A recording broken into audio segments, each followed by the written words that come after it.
What if Zelda games and a few soul-like elements had a baby? The result would be a stunning video game called TUNIC.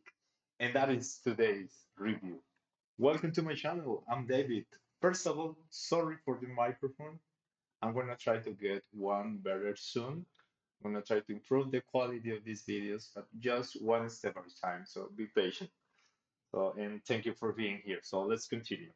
As I said, welcome to my channel. I'm David. I'm a game programmer who doesn't have many friends to talk about games with, but you're here and you're going to listen to me chatting for a few minutes in my poor English. That's the other reason I created this channel to practice my English until I become fluent. So let's not waste more time and let's start with the review. But remember, this is my personal opinion. If you do not agree, go to Kevin, just let me know what things you disagree with and what interesting things I miss in the review. Let's have a constructive conversation. This is a review without any spoilers. I'm just going to show clips of the first hours in the game, so don't worry. So first of all, what is Tunic? It's an action adventure game where you play as a small fox that will set out on a big adventure. The camera is in like top-down view, like all Zelda games, is in isometric perspective or isometric perspective. That's why I played on Steam Deck. I don't know isometric games. I mean, like top-down games just feel better play them on handhelds. I mean, for me, I don't have my Steam Deck anymore. I really miss it. I digress. Let's continue. It's a game where there are no tutorials at all. Well, there are, but not the way you're used to. Instead, you find missing pages of a book that give you information about the story and gameplay of this world. So imagine this. You suddenly wake up in a remote, ruined fantasy world where no one speaks your language and you only have a stick. You know how to hit things, you know how to roll and run, and that's all. If you want to get deeper in this world, you need to get those pages because, I mean, yeah, and a few items as well.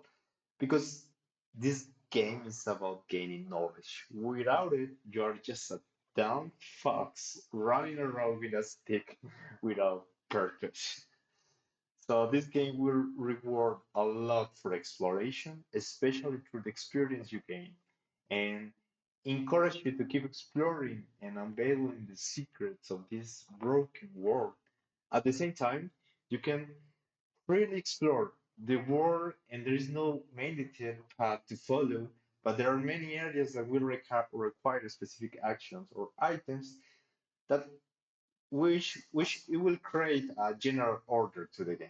So, if you enjoy games that don't hold your hand and tell you exactly where to go or what to do next, this is the game for you.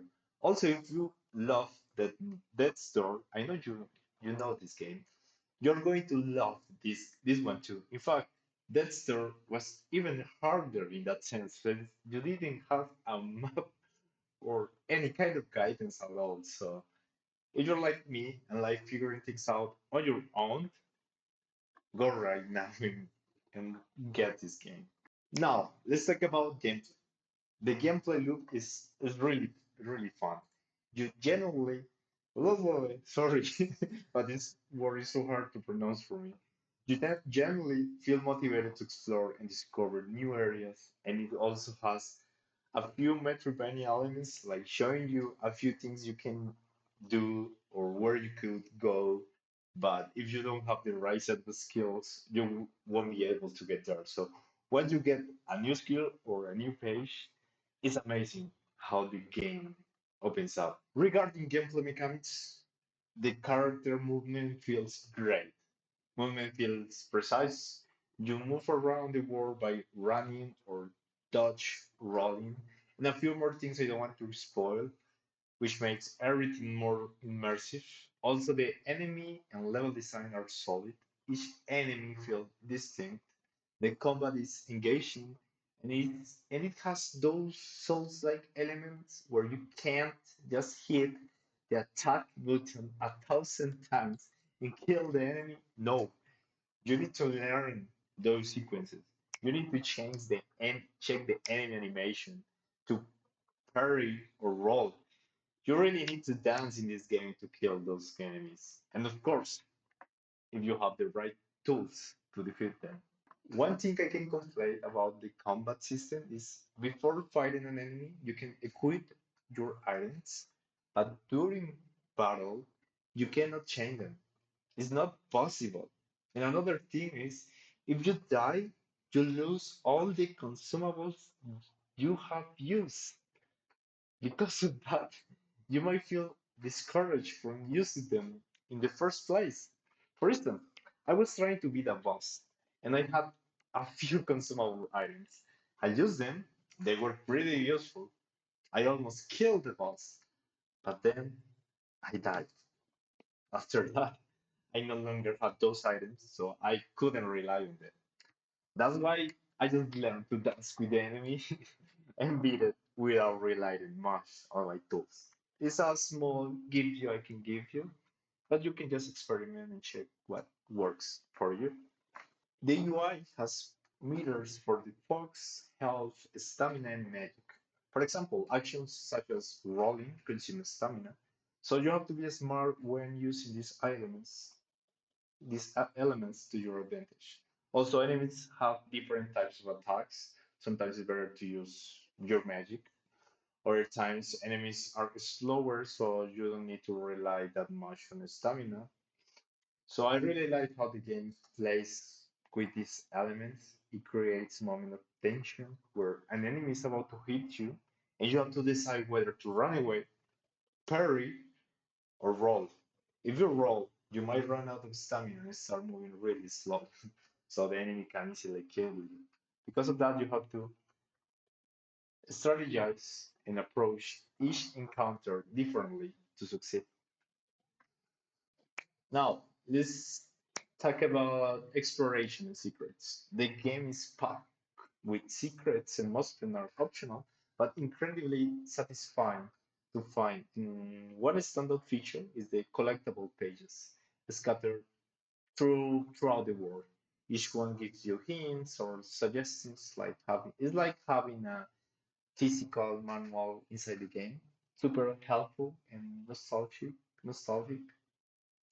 However, it would be nice though to have an easier way to navigate between those pages once you have collected several.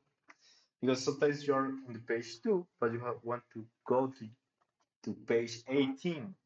But you can you what you have to do is go page by page until you get to page 18. So a bit annoying, but it's not something that's going to ruin your experience. Also, one of the things I love regarding level design is that after finding new paths or secrets, the game creates shortcuts. So you have an easier way to go back to where you started. So that's nice. When it comes to visuals and sound, the art design is stunning. You can really feel the love and care that the developer put into every detail of the world. The music also fits beautifully, giving off chill, lovely vibes that complement the atmosphere. But don't be fooled, this game is not a cozy, harmless adventure. This game is hard.